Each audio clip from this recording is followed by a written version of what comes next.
आज की जो टॉपिक इट्स वेरी इंपॉर्टेंट इसलिए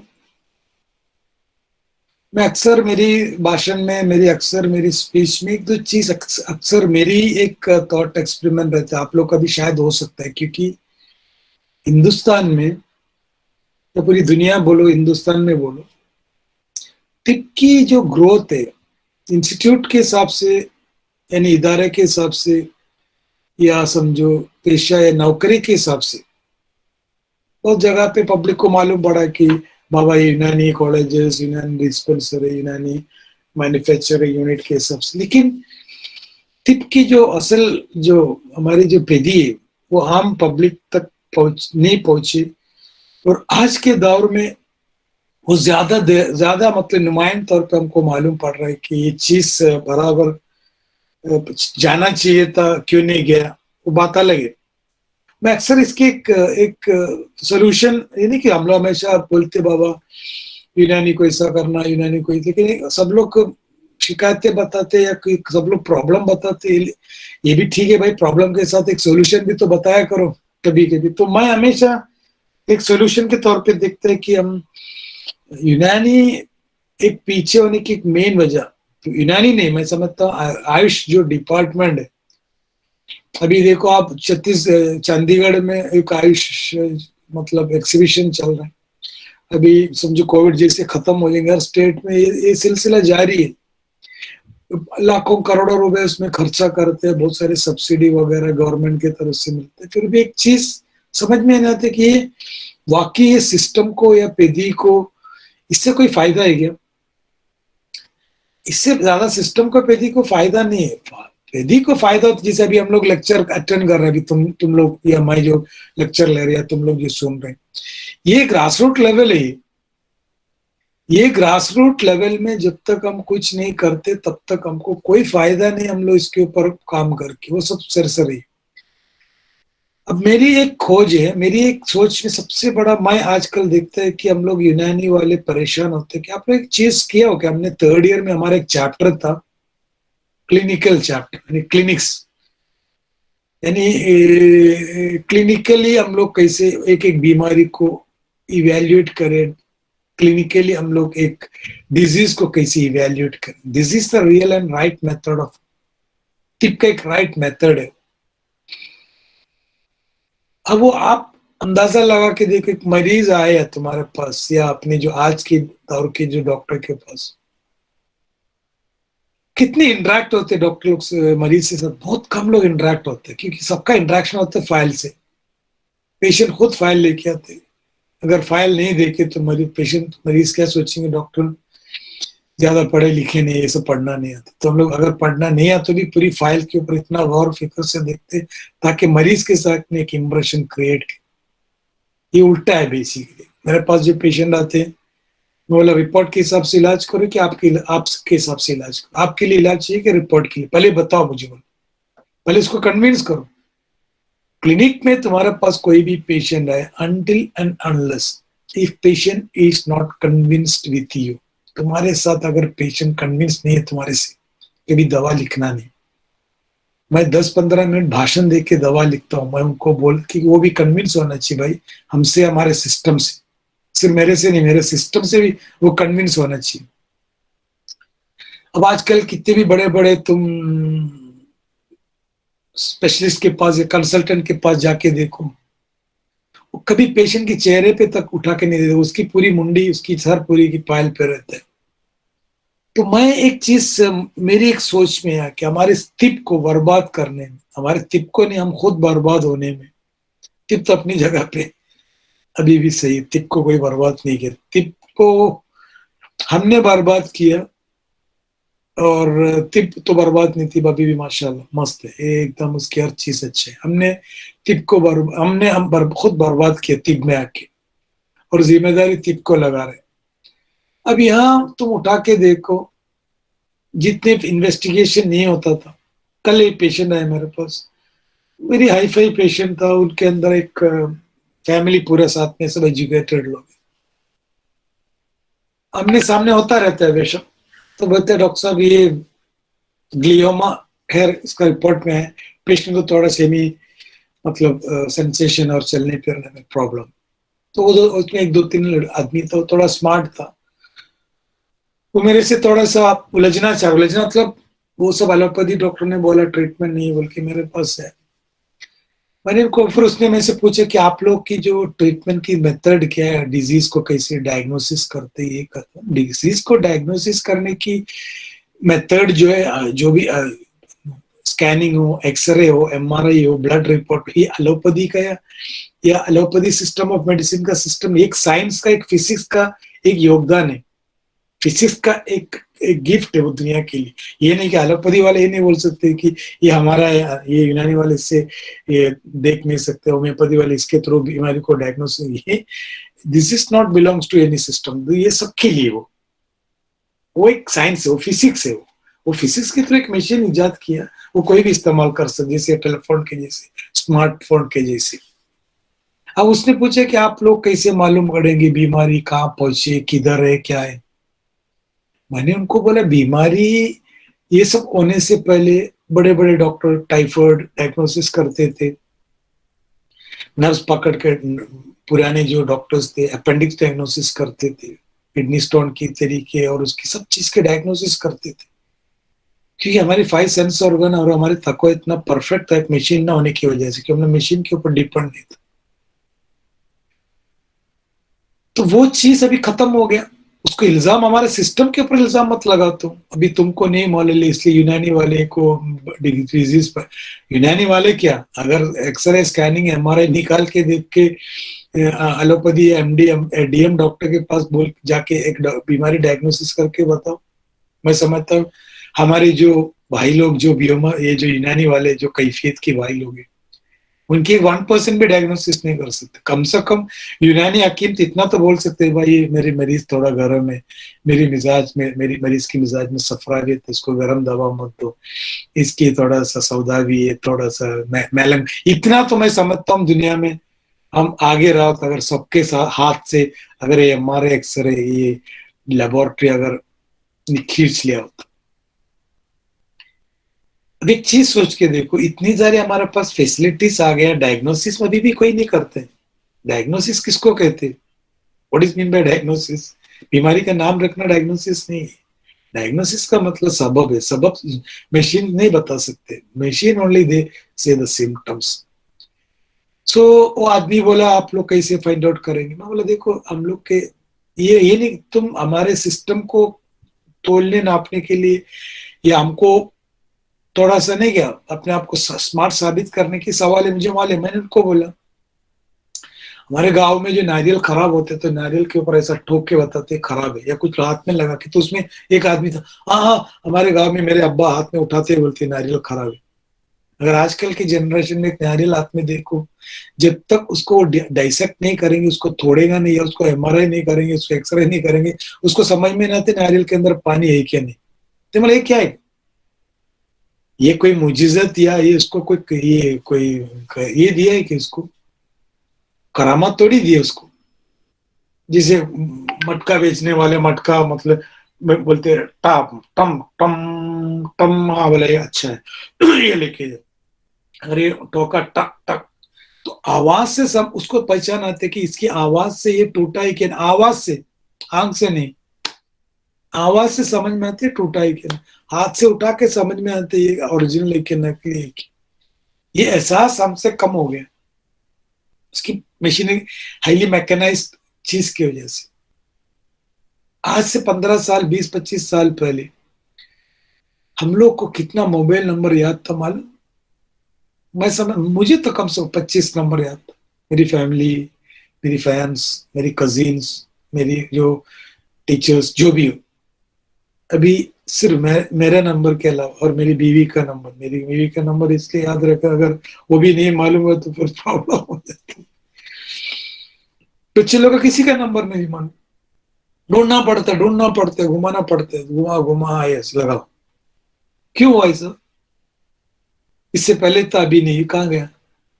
क्योंकि हमने मशीन को सपोर्ट दे के हमारे हवा से खुमसा बातिना और हमारी तकवे को इतना ज़ईफ कर दिया कि सोचने समझने की होश खत्म हो गई। इसलिए हम लोग को आजकल हर चीज को मशीन को अडॉप्ट करना, मशीन को अडॉप्ट करना।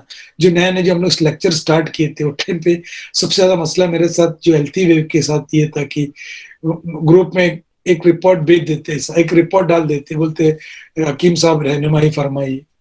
बस हकीम साहब रहनुमाई, पेशेंट नहीं है, मरीज नहीं है, मिजाज नहीं है, कैफियत नहीं, शिकायत नहीं, चीफ कंप्लेंट कुछ नहीं, खाली रिपोर्ट के ऊपर रहनुमाई फरमाइए। कितना मतलब हम लोग कितने रिपोर्ट के ऊपर। तो याद रखो इसमें एक जबरदस्त काउंसलिंग की जरूरत। तो फिर मैं उस मरीज को बोला देखो भाई हम लोग जब दवा देंगे आपको तो आपकी साइन एंड सिम्टम्स के ऊपर हम लोग ध्यान रखेंगे। आपकी साइन एंड सिम्टम यानी आपकी इंट्राक्रैनियल प्रेशर जो स्पेस ऑक्यूपाइंग लीजन की वजह से आपकी ब्रेन में स्पेस खत्म हो गया, वो अगर कम हो गया तो हिसाब से साइन एंड सिम्टम के हिसाब से आपको हम ट्रीटमेंट करेंगे और ट्रीटमेंट की प्रोग्नोसिस आपकी साइन एंड सिम्टम के हिसाब में देखेंगे, हर चीज का वैसी। तो वो कन्विंस हो, मैं बोले देखो रिपोर्ट अगर सही हो गया, अगर मरीज समझे ज़ईफ हो गया या उसकी कुव्वत ज़ईफ हो गया तो उसके क्या फायदा है। तो सब अभी तुम लोग जो प्रैक्टिस कर रहे हैं या तुम लोग जिस तबके में, हमेशा ये प्रॉब्लम होता है कि इस चीज को ट्रीट करने के लिए मरीज भी थोड़ा बहुत तुम्हारी सोच के हिसाब से होना चाहिए, वो जो तालमेल। मैं अक्सर मेरे जो बच्चे आते हैं जूनियर्स बच्चे इसको, तो कभी कभी कभी फंक्शन में आए तो कभी ये जो जर्नलिस्ट है पत्रकार आके बोलते हैं कि आपको यूनानी के ट्रीटमेंट में आज के दौर के हिसाब से आप सबसे ज्यादा तकलीफ या दुश्वारी आप क्या प्रॉब्लम फेस करता है, प्रत्येक सवाल। तो मेरे पास एक ही सवाल, ये नहीं कि यूनानी अच्छा है बुरा है या नो साइड इफेक्ट नहीं है, सरकार उसको हेल्प नहीं कर, ये सब कुछ नहीं। एक एज एन हकीम अभी तुम लोग वो महसूस कुछ लोग किया होगा, निसार वो बंद करो तुम्हारे निसार, डॉक्टर निसार का माइक बंद करो। तो मैं उनको एक ही चीज बोलता हूँ, भाई हकीम साहब की सोच के हिसाब से उतना तो नहीं आया मरीज का सोच, कम से कम उसके नजदीक तो होना चाहिए। दोनों का तकवा, हकीम साहब की तकवा, हकीम साहब की सोच, हकीम साहब की फिलोसफी इधर है और मरीज की फिलोसफी अगर इधर है तो कुछ समझ में नहीं आएगा। अभी आप लोग जो प्रैक्टिस कर रहे हैं वो एकदम नीचे तबके की डॉक्टर लोग के साथ में, नीचे मतलब मिडिल क्लास और नीचे अपर क्लास जो है ना, अपर मतलब ऐसे लोग के पास ही जाते हैं। तो उनको लेके आना पड़ रहा है हमारे पास, हमारी थॉट, हमारी प्रोसेस, हमारे सिस्टम को समझाने में टाइम लग रहा है। इसलिए मैं अक्सर कहते हैं अगर यूनानी आपको प्रैक्टिस करना है सबसे पोश एरिया में स्टार्ट करो, झोपड़पट्टी में गली में। इसको ये सिस्टम ये सिस्टम उन लोग का नहीं है। जो नीचे वाला तबके वाला सिस्टम है वो रिपोर्ट के ऊपर भरोसा करता है, वो बड़े बड़े मशीन पे इसको ईमान है, वो कंप्यूटर बोले तो बहुत कुछ बड़ा चीज समझता है, कंप्यूटर रिपोर्ट समझता है। तो उसी बात में वो मरीज ने पूछा कि आप सिर्फ रिपोर्ट के आधार पर नहीं है तो फिर सिर्फ मरीज के ऊपर कैसे जमे। तो मैंने उनको एक सवाल पूछा, एक रिपोर्ट के मुताबिक आप, उसका नाम कुछ था अब्दुलरहमान कुछ, मतलब अब्दुलरहमान, इस एक रिपोर्ट है उसके मुताबिक मैं तुम्हारे को बोल के बोला देखो रिपोर्ट के मुताबिक अब्दुलरहमान तुम एकदम साइजोफ्रेनिया या मैनिया का केस बता रहे मशीन, यानी तुम एकदम पागल है रिपोर्ट के हिसाब से। देखो मैं एक दवा लिख रहा हूँ और उसके साथ में मैं एक शॉक ट्रीटमेंट भी देता हूँ, तुम क्या बोलेगे अब्दुलरहमान? अब्दुलरहमान मुझे मुझे साइकिक प्रॉब्लम बिल्कुल नहीं। अब मैं, तुम भी खुद भी बोलेंगे डॉक्टर साहब मैं साइकिक नहीं हूँ, मैं एकदम सही हूँ। तुम्हारी बीवी भी बोलेगी मेरे हस्बैंड साइकिक नहीं। वो गुस्से में आके ये बोल सकते डॉक्टर साहब तुम साइकिक, जूते ले आइए, जूते पहन कर आइए। तुम साइकिक हो सकते, तुम जाके चेक। मैं बोला ये क्यों बोल रहे, जबकि मशीन बोल रहे अब्दुल तुम सलाम साइकिक साहब माइक बंद कर मानूंगा नहीं। ये इसीलिए कि तुमको माने यू आर मेंटली फिट।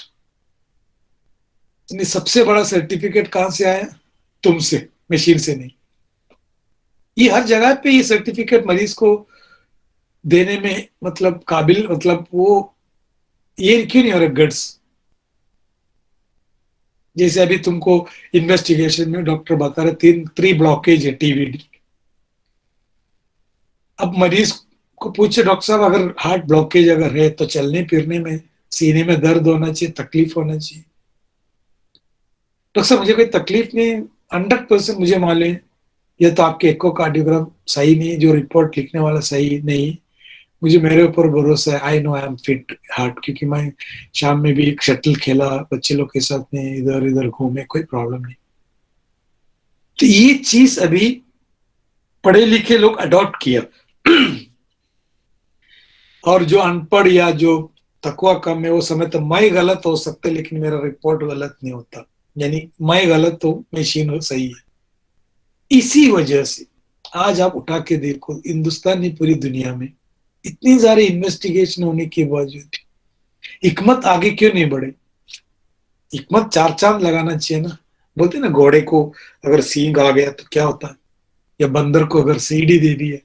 हकीम लोग तो पहले से डायग्नोसिस करते हाथ में नब्ज देख के, और हकीम लोग को इन्वेस्टिगेशन की मतलब टीडी एक्को से लेके एकदम हाई फाई इन्वेस्टिगेशन के मेथड भी दिया। तो मैं बोलता कि हर बंदर को सीढ़ी मिलने के जैसे होना चाहिए, हर इसको घोड़े को सींग आ गए ऐसे होना चाहिए, क्यों नहीं हुआ? जबकि मफलूज हो गए हम लोग, जबकि मफलूज हो गया रिपोर्ट होने के। कैसे मफलूज हो गया? अरे यार, यूनानी में इसका कोई जिक्र नहीं है।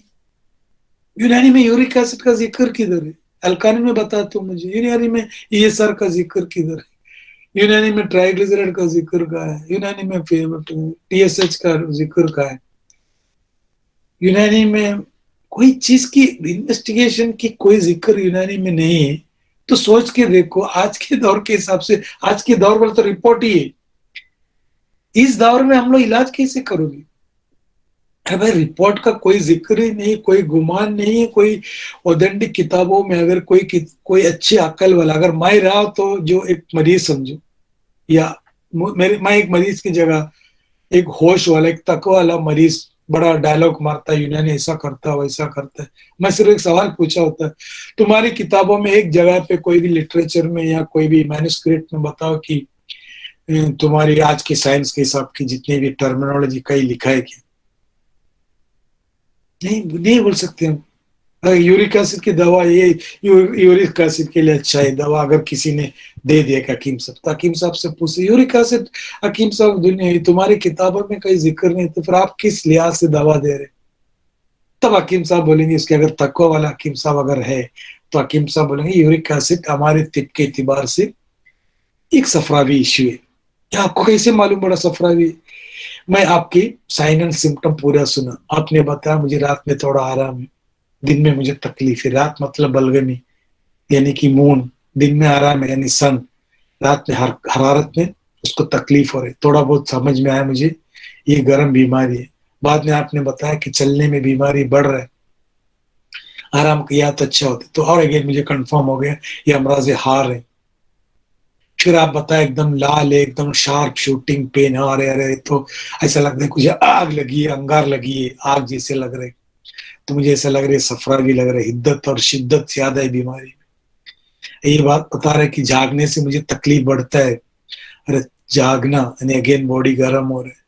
अभी बोल रहे नॉन वेज खाने से मुझे तकलीफ हो रहा है, तो अगेन मुझे समझ में आया कि तो इस लिहाज से मैं मेरे आपसे बात करके इंटरेक्ट करके छोटी छोटी चीज, कितने बजे सोते हैं, आपकी पेशाब की रंग क्या है, पेशाब की मिकदार क्या है, आपको प्यास लगता है, मुंह सूखता है क्या, आप चिड़चिड़ा होता है क्या, आप क्या पसंद करते हैं खट्टी चीज, ये सब पूछते पूछते पूछते पूछते मैं एकदम ये नतीजे में पहुंचे कि आप यानी मरीज का कैफियत ये है और आपकी प्रॉब्लम ये।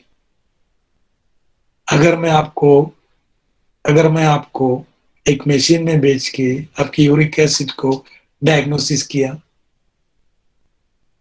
यूरिक एसिड के मशीन के हिसाब से अलाउद्दीन का भी, अजमल का भी, निसार अहमद का भी, मंसूर खान का भी, अब्दुल सलाम का भी, अख्तर हुसैन का भी, कितने भी उम्र रहंदे, बच्चा रहंदे, बुढ़ा रहंदे, सबका एक ही नाम से पुकारता है, एक ही रिपोर्ट देता है। उसको ये नहीं मालूम ये शिन्ने नमू में क्या, शिन्ने शबाब में क्या, सफरावी में क्या, दम्बी में क्या, वो सबको एक ही रिपोर्ट देता है। हमारे यूनानी वाले कहते कि पेडियाट्रिक में यूरिक एसिड की अटैक नहीं आते। क्यों नहीं आते? पेडियाट्रिक में आता है बहुत कम, वेरी रेयरली पेडियाट्रिक में बच्चे को यूरिक एसिड। क्यों? बच्चे में हमको माले बच्चे की बनावट में रुतूबत की गलबा है, तो यूरिक एसिड की खुश्की यानी कि सफरा की खुश्की उसको तकलीफ नहीं देता है। ये तुम्हारी मशीन को नहीं मालूम, तुम्हारी मशीन इतना जानते है उसकी खून में क्या क्या है। तो अंदाजा लगा के देखो, ये जो इन्वेस्टिगेशन है, लेबोरेटरी की इन्वेस्टिगेशन, ये तिप को कितना बर्बाद किया। नो डाउट ये सर्जरी में हमको बहुत सारे फायदा दिए सर्जन। ये नहीं बोल रहे मैं इन्वेस्टिगेशन बुरा है, इन्वेस्टिगेशन नहीं लेना चाहिए, जहां लेना चाहिए इसको। हमारी ब्रेन जो है ना मस्कूत हो गया, माने एकदम मफलूज हो गई इस वजह से। उसको इस्तेमाल करो जब आपको जरूरत पड़ेगी। कहीं ना कहीं आपको ऐसे लग रहा है कि मैं सही नहीं जा रहा है, या उसको प्रोग्नोसिस देखने के हिसाब से, जैसे मरीज बोल रहा है मेरा किडनी गया है तो यूरिक एसिड की जाके यूरिया और क्रिएटिन कितना कम हो, ये सब चीज के लिए मदद ले सकते हैं। ये नहीं कि बाबा पूरी सब कुछ रिपोर्ट ही है। अब एक अंदाजा लगा सकते हैं, मेरी अंदाजा ये कि मैं जहां भी जैसे कॉमन, मुझे कभी कभी भाषण देने के लिए कभी कभी कोई इंस्टीट्यूट या कोई गांव में बुलाते हैं, तो मेरा भाषण में यही रहता है कि बाबा अगर तुम लोग को स्वस्थ तंदुरुस्त रहना है तो लेबोरेटरी से दूर रहो, और डॉक्टर से भी। कि लेबोरेटरी में जाने के बाद में डॉक्टर, फिर डॉक्टर लेबोरेटरी में भेजेंगे, फिर लेबोरेटरी डॉक्टर के पास भेजेंगे, ये लाजिम और मलजूम है। तो वो कहते कि डॉक्टर साहब, मैं मजाक मजाक में भी ये बोलते कि दुनिया के जितने भी लेबोरेटरी को अगर पेट्रोल या गैसलेट या मिट्टी का तेल डाल के अगर जला दिया जाए तो 80% बीमारी इस दुनिया से खत्म हो जाएगी। अस्पताल में होना चाहिए चीज थोड़ा बहुत। तो यहाँ याद रखना कि इन्वेस्टिगेशन चाहिए था अपने को यूजफुल करके, हमारी हमारी जो तबाबत में, हमारी हिकमत में चार चांद लगना चाहिए, लेकिन उल्टा हो गया, परेशान है अभी। तो सबसे पहले काम करो, मैंने जो मेथोडोलॉजी अडॉप्ट किया, मैंने वेरी रेयरली शायद महीने में एक बार कभी कभी चेकअप को देते हैं, वो भी स्पर्म एनालिसिस वगैरह करने के। उठा के देखो तुम, सोच के देखो, हमारे हकीम असातिज़ा हमारी जो हुक्मा के जमाने में अगर कोई इनफर्टिलिटी केसेस आए तो कैसे इवेल्युएट करते हैं। वो टाइम पे भी इनफर्टिलिटी केस आया होगा, तो ठीक है वो हमारे पास आ गया। अभी हमको मार्जिन पंबादाना या जैसे हमारा फॉर्मूला 5 है, या जो चीज हमको देने से हमको फायदा मिलना चाहिए उतना तक हम देख सकते हैं। इसमें ओलिगोस्पर्मिया, नेक्रोस्पर्मिया, एस्थेनोस्पर्मिया क्या, या एजोस्पर्मिया, कितना यहाँ तक हम जा सकते हैं। और वो एक एक स्टेप में क्या क्या कैफियत में उसको क्या तकलीफ, यहाँ तक जा सकते। फिर भी हमारी थॉट और हमारी सोच, हमारी जो लाचारी और हमारी मजबूरी कितनी भयानक है, सोच के देखो। तो सबसे पहले एक चीज अडॉप्ट करो। तुम अभी नया नया कुछ मरीज के साथ साथ चल खेलना पड़ते, खेलना ही बोलते हैं। मैं, मेरा एक दोस्त है धारावी में, बहुत बड़ा प्रैक्टिस करता है, समझो 100-150, वो बोलते खेलना पड़ता है कभी कभी, कि धारावी की पेशेंट है झोपड़े की, उनकी अक्ल इतना ही है। हम उनको उसको फिलोसफी सुनाएंगे ना, अगर मैं उनको बताया कि मुझे मालूम है सर्वाइकल स्पॉन्डिलाइटिस हो गया, उसको थोड़ा मसाज किया तो अच्छा हो जाएगा, तो बाहर जाके क्या बोलेंगे, डॉक्टर साहब आजकल मसाज स्टार्ट किया बोलते हैं। तो वो क्या करते हैं, मसाज भी करते हैं, 2 इंजेक्शन देते, 7,000 रुपया लेता है वो। ये बोला ये जर्मन से आया, बोले जर्मन से, जर्मन को बहुत मानता है क्योंकि वो उसकी तकवा वही, या अमेरिका से मंगा है बोल के दो, तब वो भरोसा करेंगे। ये नहीं बोले यूनानी की तेल है। तो कभी कभी मरीज के साथ खेलना पड़ता है, लेकिन ये खेलते खेलते हमारी होश जगह पे रहना चाहिए। मरीज के साथ खेलो, तुम खेलना पड़ता है कभी कभी, क्योंकि मरीज की जो तकवा और तुम्हारी तकवा। अभी मैं केरला में एक अक्सर ये भी बोलते हैं कि एक चीज, काश अगर मैं बीओमस करके लखनऊ में, यूपी में, बिहार में, या कई मतलब प्रैक्टिस किया तो शायद मैं इस मकाम पे नहीं पहुंचा होता।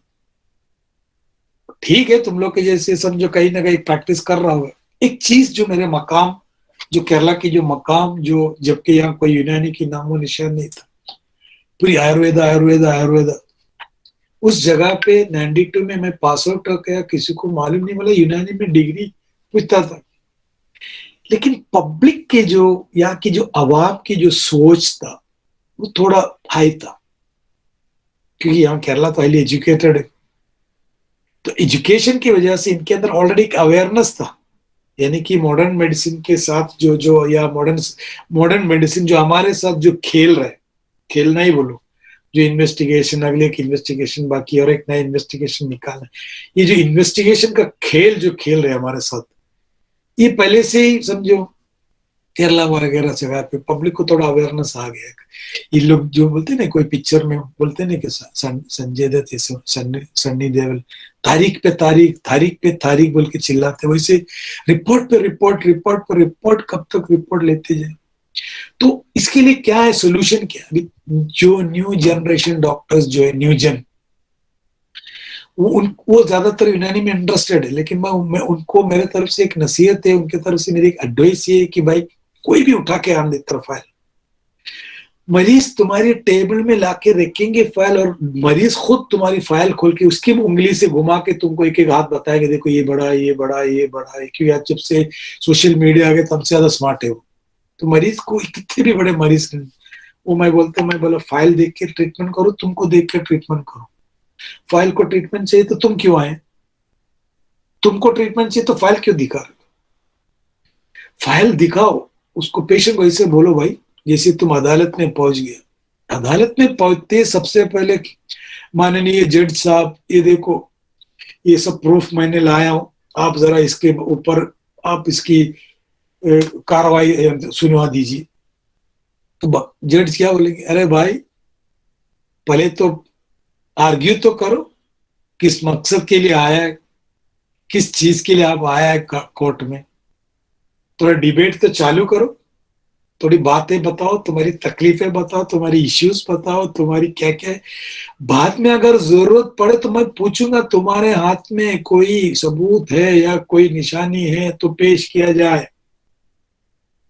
ये तो डायरेक्ट सबूत पेश करके बोला डॉक्टर साहब आप हुक्म दीजिए, क्या इसके ऊपर क्या मोहरा लगाए, नहीं, मरीज को बोलो भाई।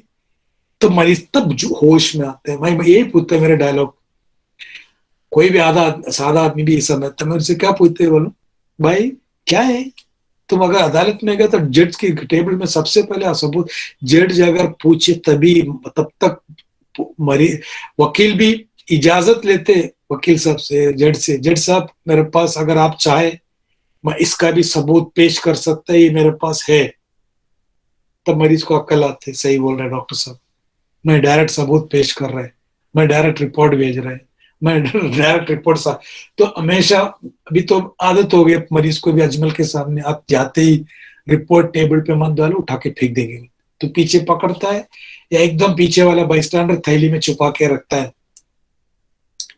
अब कुछ लोग आके थैली पकड़ते वो आवाज करते हैं ना, खड़ा खड़ा खड़ा आवाज, तो उसमें से निकाल रहे बात कुछ नहीं कर रहे हैं, बैठते थैली में हाथ डालना।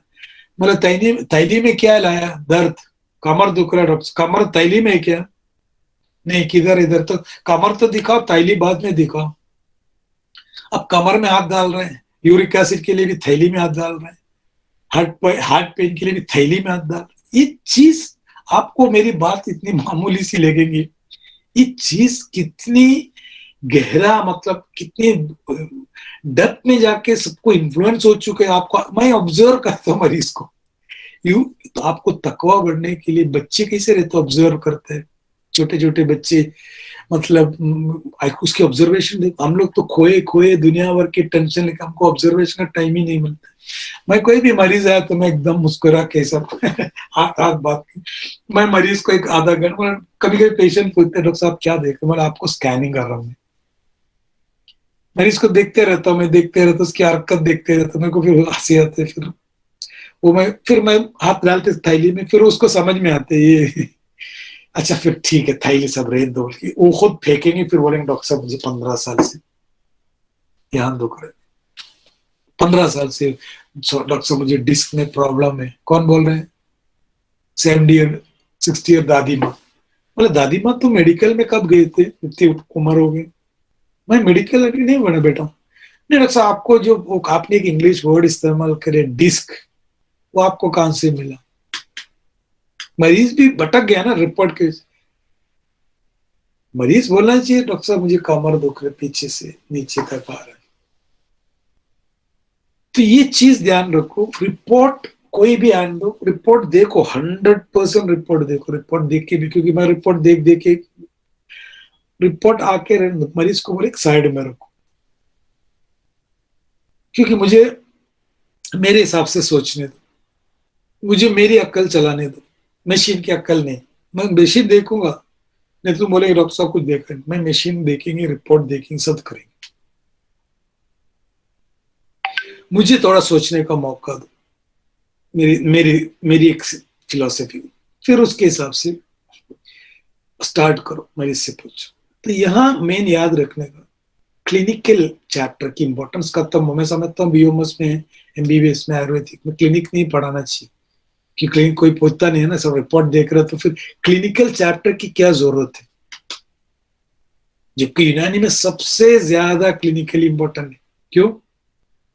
एक दर्द भी अगर आ गया तो हम लोग क्या सोचते कि ODP, suppose onset duration progress, ये बीमारी कब बढ़ता है, रात में बढ़ता है कि दिन में बढ़ता है, चलने से बढ़ते है कि आराम से बढ़ते हैं, खाने से बढ़ते हैं, न खाने से बढ़ते हैं। तो ये चीज जो है हमारे ओडीपी ऑनसेट कब है, ड्यूरेशन क्या है, प्रोग्रेस क्या है, कब करता है, कब बढ़ता है, उसकी इंटेंसिटी, इसकी फ्रीक्वेंसी, एपिसोड, ये सब पूछना चाहिए, तभी वो हिस्ट्री मुकम्मल होता है।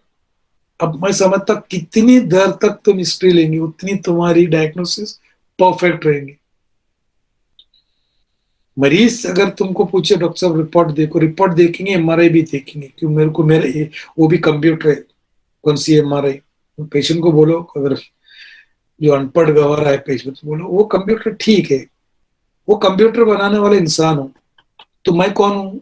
मैं मास्टर कंप्यूटर हूँ, मैं सुपर कंप्यूटर हूँ, मैंने बनाया वो मशीन अभी मेरे ऊपर राज कर रहा है, ठीक है, मैं देखो तो मरीज भी थोड़ा रिलैक्स रहता। अब इसके लिए क्या करो, जो नॉर्मली मरीज रिपोर्ट लेके आते तो थोड़ा कैटेगराइज करो उसके अंदर। कैटेगराइज आप दो तरीके से कैटेगराइज कर सकते हैं इसमें। कैसे कैटेगराइज करेंगे? एक तो ये है कि कॉमन जो हीमोग्राम में जो आते हैं, जैसे टीसीडीसी, ये सर, ये वगैरह हम लोग अक्सर करते हैं, उसको एक चीज कैटेगराइज करो, और वो मरीज को बोलने की जरूरत नहीं पड़े। अब मरीज अगर समझो सीवियर एलर्जिक मैनिफेस्टेशन लेके आ रहे, और मरीज का आदिवासी है, वो भी बोल रहे मुझे स्नोफिलिक काउंट बढ़ गया, मुझे एलर्जी हो गया, कौन बोल रहे? आदिवासी, उसको भी वर्ड मिल गया एलर्जी, तो उसको बोलो उसके हिसाब से, ये नहीं बोलो तुमको बलगम हो गया, नजला हो गया। तुमको समझने, यानी हमको समझने के हिसाब से हम समझ के रखे ये नजले हार या नजले बारी जो भी हो। अब वो अनपढ़ है तो उसको नजला बारीद और हमारी फिलोसफी या उनको सिखाने के चक्कर में मत रहो, वो पूछेगा भी नहीं क्या हो रहा है। उनको बोले थोड़ा एलर्जी है, तुम्हारी स्नोफिलिक काउंट बढ़ गया। अब स्नोफिलिक काउंट बढ़ गया, हमको माने क्या दवा देना, खलास हो गया। अगर पेशेंट हाईली एजुकेटेड है, अगर वो बड़ा कंसल्टेंट के पास जाके आया, अब तो माँ के उसको बता रहे कैसे, वो भी स्नोफिलिया बढ़ गया या स्नोफिलिक काउंट बढ़, ठीक है, पेशेंट में नब्ज पकड़ के डायग्नोसिस करके उनको बताओ तुम्हारी प्रॉब्लम मॉडर्न के हिसाब से ब्ला ब्ला ब्ला है, हमारे हिसाब से एक ऋतुवी अमराज है, इसलिए आपको रात में बढ़ता है, सुबह बढ़ता है, ठंडी चीज से बढ़ता है। वो एलोपैथी वाले ये नहीं बताए, खाली बताएंगे स्नोफिलिक काउंट बढ़ा। हम लोग बोलते हैं स्नोफिलिक काउंट अंग्रेजी वर्ड है, ये ठंडक की बीमारी है, इसलिए तमाम ठंडक की तदाबीर से बढ़ती। डॉक्टर साहब एकदम परफेक्ट बता रहा, आज तक वो डॉक्टर ने भी नहीं बताया, आपने बताया दिन सो, मैं बोले बिगर आपने मेरी बीमारी की पूरी हिस्ट्री बता दी है। आप वो हिस्ट्री कैसे बता रहे? आपको मालूम बलगम की हिस्ट्री क्या है, बलगम की स्वभाव क्या है, बलगम की गुण क्या है, ये सब उनको उल्टा बता रहे, जबकि मरीज से सिर्फ एक टिप्स दी थी, आपने पूरी उसको बता दी, ये आपकी आपकी प्रॉब्लम है। तो ये चीज को इंटरैक्ट एड ऑन करने के लिए हमारे पास जरूरत, इसलिए कि मरीज ये बोलेंगे यार डॉक्टर साहब को एलोपैथी की पूरी मालूमात है, ये बड़े बड़े एमडी डीएम का, साथ साथ खुद का भी है। अभी तुम सिर्फ खुद का चलाएंगे, अब मेरे पास आके बोलते डॉक्टर साहब एमआरआई रिपोर्ट देख के मुझे मालूम, उसकी चलने की स्टाइल देख के मालूम है उसकी L4 L5 S1 का रिपोर्ट लेकर, तो जैसे एंट्री मारते, ओहो L4 L5 S1, तो हंसने लगे डॉक्टर साहब, तो एंट्री मारते ही बोल दिए। अब आके बैठे, बोले रिपोर्ट रिपोर्ट रखो, रिपोर्ट में L4, रिपोर्ट मॉडर्न के हिसाब से L4 L5 डॉक्टर ने बताया होगा, ट्रैक्शन चाहिए, सर्जरी चाहिए, बेल्ट चाहिए, ये वो सब वाले। ये हमारे यूनानी के हिसाब से इसको हम अर्कुन निसा कहते। एडी की दर्द एक तरफ आपको अर्कुन निसा है, वो ये डॉक्टर ने सब कमर कमर बोला होगा, तुम भी कमर कमर बोला होगा। मैं बोल रहा तुम्हारी कमर में कोई प्रॉब्लम नहीं, तुम्हारी लेफ्ट और राइट ग्लूटियल रीजन में अंदर से निकल के मांडी के नीचे। डॉक्टर सर एकदम परफेक्ट आपने जो बताया, हम कमर कमर सोच रहे थे। तो मरीज को ये होता है कि बाबा ये आदमी is expert in modern medicine as well as Unani. हम यूनानी को छोड़ के एक्सपर्ट बनने के चक्कर में न एक्सपर्ट बन पाए, न यूनानी वाला बन पाए। एक्सपर्ट बनने के चक्कर में हमारे सिस्टम को छोड़ के दूसरे सिस्टम से वो खुद अंधेरे में वो क्या दिखाएंगे हमको। तो कैटेगराइज करो।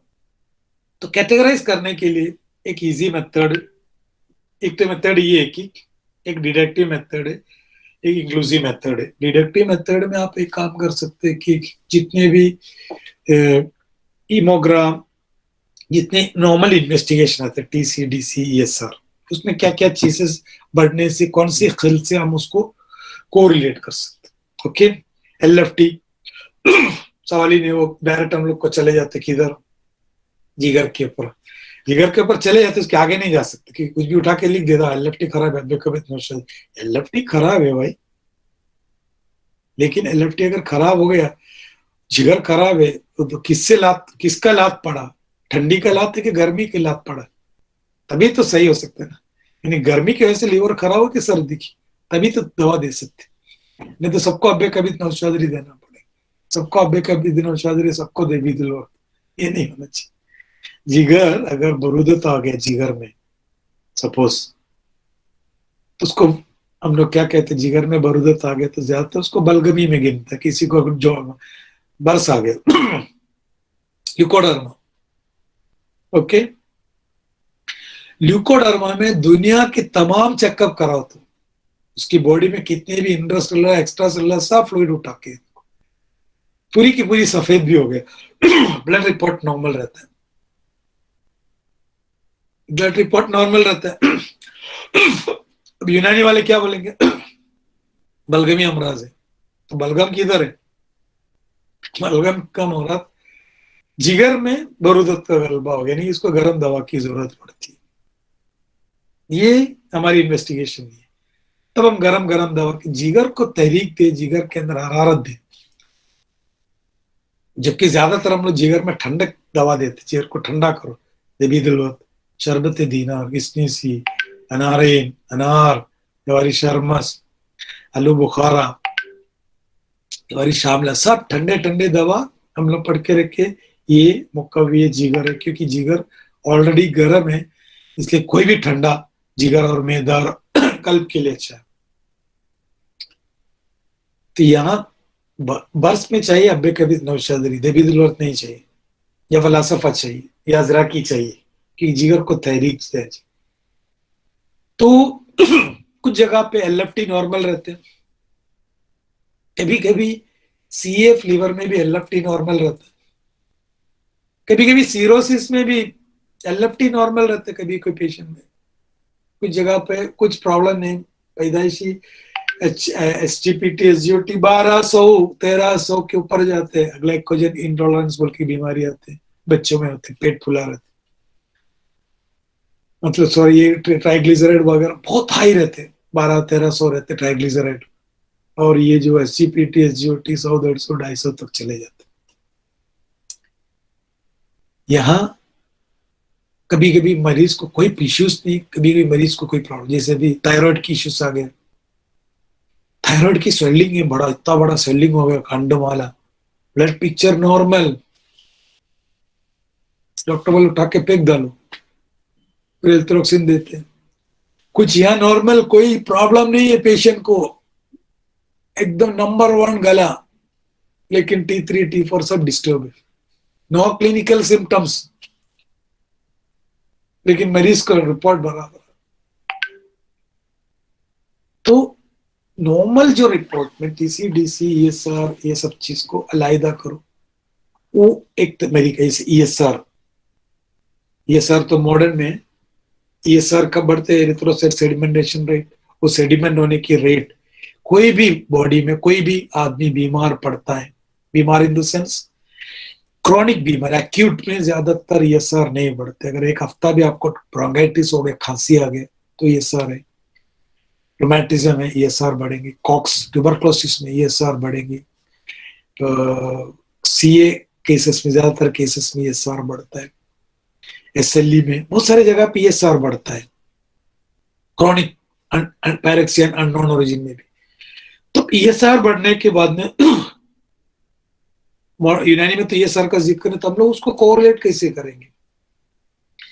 यानी कि कहीं ना कहीं डिफेंसिव मैकेनिज्म में सौदा भी ज्यादा काम कर रहे हैं, सौदा सेडिमेंट हो रहे हैं, इसकी एक सॉलिडिटी है, सौदावियत बढ़ रहे हैं, यानी सौदा। तो हमारी दिमाग चलना चाहिए चार खिल्त में, चारों खिल्त डिफेंसिव मैकेनिज्म बीमारी में अपना अपना काम अंजाम देता है। सबसे पहले लड़ाई में मैदान में कौन उतरता है? सफरा। सफरा यानी एलर्जिक मैनिफेस्टेशन जितने भी हो, अर्टिकेरिया हो, परप्यूरा हो, पेटेचियल हिमरेज, ये सब चीज जो है सफरा की करतूत है। और लास्ट काम जो करता है डिफेंसिव मैकेनिज्म, वो सौदक है। ये जिक्र आपको नहीं, ये आपकी ऑब्जर्वेशन आपको किताब में नहीं मिलेगी। तो मरीज को ये सार देख के हम बोल सकते बाबा बीमारी तो समझ में आ रही, लेकिन आपकी कोई गैर तबी खिल्त में कोई तगय्युर है, खिल्त में कोई तगय्युर है, वो भी थोड़ा सा मुजमिन शक्ल इख्तियार कर लिया हो। हाँ डॉक्टर साहब, मुझे बहुत पहले से थोड़ा सा ऐसा फील हो रहा है, क्योंकि आपको कहीं दूसरा कोई सिम्टम्स नहीं मिल रहे, कि ये क्रॉनिसिटी इख्तियार कर लिया, उसके अंदर साइन एंड सिम्टम अलामत नहीं है। फिर भी आपने बताया, क्योंकि ये सार का रिपोर्ट देखे, ये मैं इसलिए मैं बोल रहा रिपोर्ट कभी अगर देखना है, और रिपोर्ट किस हिसाब से एक हकीम को फायदेमंद होना चाहिए, नुकसान नहीं। कहीं ना कहीं एक मुजमिन अमराज है इसके अंदर, कहीं ना कहीं कुजली या कोई urticaria, food poisoning, vomiting, diarrhoea, और कहीं ना कहीं एक सफरा का दखल है। तो इतना तो बोल सकते हो बाबा ये थोड़ा सा टाइम लगेगा आपकी बीमारी अच्छा होने। क्यों डॉक्टर साहब, हकीम साहब? वो इसलिए कि आपके ये बोलने की जरूरत नहीं है सर बड़ा है, मैंने वो देख के बता रहे, 3-4 महीना आपको इलाज करना पड़ेगा, अभी 6 महीना भी लगेंगे, क्योंकि आपकी बीमारी थोड़ा पुराना है। ये कहां से इंफॉर्मेशन मिला? ईएसआर के रिपोर्ट्स। चीज कुछ भी हो, इतना तो एक एंटिसिपेटरी बेल लो बाबा, थोड़ा सा क्रॉनिक लगा, इट टेक्स टाइम। आपको लग रहा है सफरा भी, बोलो बाबा डरो मत, आपको बहुत तकलीफ दिया होगा एलर्जी, ये जल्दी आया ना, जल्दी जाएगी। ओके, ये जल्दी आया जल्दी जाएंगे, ये आराम से आए आराम से आराम से जाएंगे। अभी परसों जो पेशेंट आए मैंने जो बताया, जिसमें ग्लियोमा है, तो वो एक हफ्ता 15-20 दिन में हुआ शायद अचानक उसको। मैंने उनको ये बताया कि जाते जाते देखो ये जल्दी मतलब एक्यूट ओरिजिन है, तो उसकी प्रोग्नोसिस भी एक्यूटली सही होने के चांसेस ज्यादा है बोले। तो लोग सब रुक जा रहा था, वो सब मतलब बात करते, उसमें एक आदमी वो एमआरआई का टेक्नीशियन भी है, तो उसने आके बोला डॉक्टर साहब सही बोल रहे हैं, जब से इनको तकलीफ हुआ ग्लियोमा, डॉक्टर लोग कोई डायग्नोसिस नहीं कर पा रहे, तकरीबन 3 सेंटीमीटर हुए, 2 कुछ 2.5-3। तो सर कोई डॉक्टर ने उसको स्टीरॉयड चलाया, तो मैं बोला उसको, लड़का थोड़ा पढ़े लिखे वाला, steroid it act as an anti inflammatory also. हाँ डॉक्टर साहब, हम लोग ने पहले हमारे पास 2 एमआरआई रिपोर्ट, 15 दिन पहले वाला भी, 15 दिन के बाद में। 15 दिन पहले वाले में इतना मतलब पूरे एरिया में मतलब वो वेंट्रिकल एक लेफ्ट साइड में शिफ्टेड था दबाव की वजह से। जब से स्टीरॉयड स्टार्ट किया, थोड़ा शिफ्टिंग कम होके उसका साइज कम हो गया। तो मैं बोला हमारी यूनानी नजरिया भी इसी से सबसे, हम दिमाग को, दुनिया दिमाग को दिमाग बोलेंगे, हम लोग दिमाग को बारित रतब एक मजमुई चीज समझता है, उसमें रुतूबत बढ़ गई, उससे इसको तकलीफ हो रही, तो हम क्या करेंगे, वो रुतूबत को थोड़ा कम करेंगे। इसलिए हम लोग मेप्सिल है, अफसल है, हार याबिस दवा देंगे, ताकि वो उसकी जो रुतूबत कम हो जाए, उसकी जो साइज कम हो जाए, उसकी थिकनेस कम हो जाए, ताकि उसको सिम्टम्स कम हो, तो वो समझ में आने वाला जो स्टेरॉइड जो काम कर रहा है वो काम हम हमारे दवा से, हमारे नजरिए से हम सही करेंगे। दोनों का बोलना एक ही है। तो मरीज को ये बोल सकते कि बाबा अगर एक्यूट इन नेचर है तो प्रोग्नोसिस भी बेसिकली एक्यूट से अच्छे हो सकते हैं। अगर इपिडिस मुजमिन शक्ल इख्तियार कर लिया तो वो हिसाब से उसको ट्रीटमेंट करना चाहिए। तो हम लोग अगले लेक्चर से इसको कंटिन्यू कैसे करेंगे मालूम, ये TC, DC, ESR, RA factor, ASO, uric acid, और जो कॉमन इन्वेस्टिगेशन में अगर वो बढ़ गया उसको कैसे मैनेज करें। कभी कभी ये नहीं कि मरीज को अच्छा होना ही चाहिए, मतलब रिपोर्ट मैं भले अच्छा नहीं हो तो भी चला, ऐसा ज्यादातर मरीज है। तो उनके सामने भी अपने को खड़ा रहने के लिए ये कम करके देना जरूरी है, साथ से साथ में उसके सिम्टम के भी बीच में एक अच्छे मतलब कन्नौर में एक पेशेंट है, very educated as well as very rich guy. Hi doctor साहब, मुझे प्रोस्टेट कैंसर है। बोला प्रोस्टेट कैंसर? अरे बाबा इतना बड़ा, मुझे डरा मत वर्ड से। बोला तुम्हारी तकलीफ बता। बोला मुझे कोई तकलीफ वकलीफ नहीं, मतलब पेशाब में सब नॉर्मल 100, तो फिर क्यों? कुछ तो कुछ एक्सिक्यूटिव चेकअप में बोला पीएसए 100 है। बोला तो पीएसए एक्चुअली एक एक मार्कर है वो किसका, प्रोस्टेट कैंसर का। बोला पीएसए एक रिपोर्ट देख के तुम कौन? बोला वो यहाँ का बड़ा ऑन्कोलॉजिस्ट। मतलब एक आदमी दाढ़ी देख के उसको आतंकवादी कैसे तुम बोलेगी? कभी कभार कोई दाढ़ी वाले, तुमने शक्ल दाढ़ी वाले या टोपी वाले कहीं बॉम्ब डाला होगा, सब दाढ़ी वाले, सब टोपी वाले, सब नमाजी वाले, या बोल के ऐसा थोड़ी होता है। तो मैं बोला तुम्हारा प्रॉब्लम क्या? तुमको कोई प्रॉब्लम नहीं, मैं कौन सी दवा तुमको दूं? एकदम मस्ती मजाक में मैंने बात की। नहीं डॉक्टर साहब, वो पीएसए 10 के नीचे होना चाहिए, मेरा 100 की। मैं बोला ठीक है, पीएसए अगर समझो तुमको पीएसए चेक करने की फैसिलिटी नहीं, तो क्यों डॉक्टर के पास जाएंगे? तो जब जाएंगे तो डॉक्टर बोलेंगे पागल है कि तू मेरे पास क्यों आया, कोई प्रॉब्लम नहीं था, अब तुम इसलिए आए कि रिपोर्ट है। मैं बोला मैं दवा नहीं देता। नहीं नहीं डॉक्टर साहब, तुम कुछ तो कुछ लिख के दो। बोले मैंने अपने रोगन कुरकुम दिया। You know Kurkumbh? कुरकुम हमारा एक एंटी कैंसरस बहुत ही इफेक्टिव एंड बहुत ही मुजर्रब दवा है वो, जो पुरानी एक असरारी नुस्खा है वो, जिसके ओलिव ओलिव जो है ना, जैतून की तेल में एकदम ताजा हल्दी का रस मतलब जला के उसको बनाया हो, बाकी कुछ नहीं। मैंने उसको रोगन ने कुरकुम 1 टीस्पून जलाया, उसके साथ में शायद मैं देवी दुल्हर दिए थे।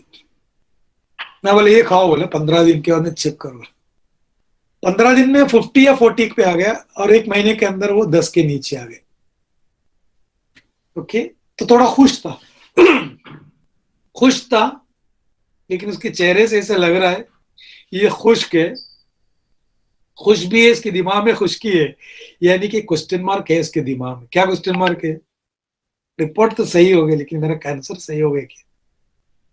तो उसने क्या किए, मैंने फिर मेरे पास रिपोर्ट, मतलब तुमने, मैंने तुम इतना ही बोला था मुझे, सर मुझे कोई जरूरत, खाली तुम मेरा पीएसए को डाउन करके दो, मैं खुश हो जाऊंगा।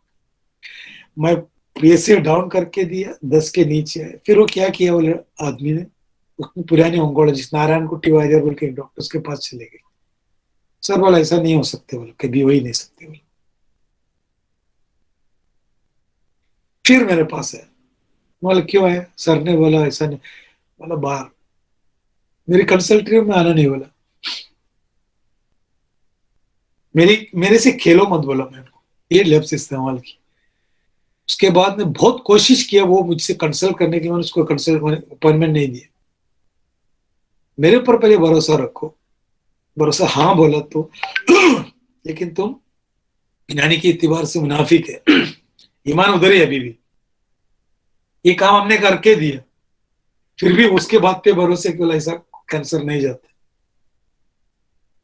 2-3 बार उसकी भाई के थ्रू भी आया, सर जरा देखो ना प्लीज, वो अभी वहां नहीं जाता। मतलब मैं वहां जाए ना, उसके मेरा कोई मतलब नहीं। उसने मुझे आके एक चीज बोला, मुझे मेरा पीएसए कम करके दो। मैंने उनको बोला तुमको कोई बीमारी नहीं है, तुम्हारे पेशाब में प्रॉब्लम नहीं, तुम्हारा प्रोस्टेट एनलार्ज नहीं है, तुम्हारे पेशाब में डिस्यूरिया नहीं, कुछ प्रॉब्लम नहीं। तो वो उसने इतना बताया, सिर्फ डॉक्टर साहब मुझे सिर्फ मेरे PSA कम करके दो। मैंने PSA कम करके दिया, फिर भी उसको ऊपर, ऐसे लोग को तो मैं इलाज नहीं कर सकता। बाद में उसको मैंने एंटरटेन किया ही नहीं। कभी कभी तुम लोग ऐसा मत भगाओ किसी को, तुम लोग उस काबिल बने। मैं उस काबिल हुआ उसका मतलब ये नहीं, वो वक्त आएंगे, वो दर्जा, वो लाइन पे तुम आएंगे, तुम आराम से बात कर सकते भाई, ये हमारी बस की बात नहीं, तुम अच्छे डॉक्टर के पास जाओ। तो नेक्स्ट लेक्चर सीरीज में, इसका सेकंड सीरीज में हम लोग क्या करेंगे, थोड़ा बलगम होता है बात करने में, प्रॉब्लम। नेक्स्ट लेक्चर सीरीज में हम लोग क्या करेंगे, ये सर में क्या क्या हम लोग उसको मैनेज करेंगे, यूरिक एसिड को मॉडर्न में गॉड बोले, यूनानी में क्या बोले, कौन सी मर्ज है, कौन सी खिल का मर्ज है, उसको कैसे मैनेज किया जाए, वैसे एक एक एक एक करके हम लोग सब करेंगे। Okay, thank you very much.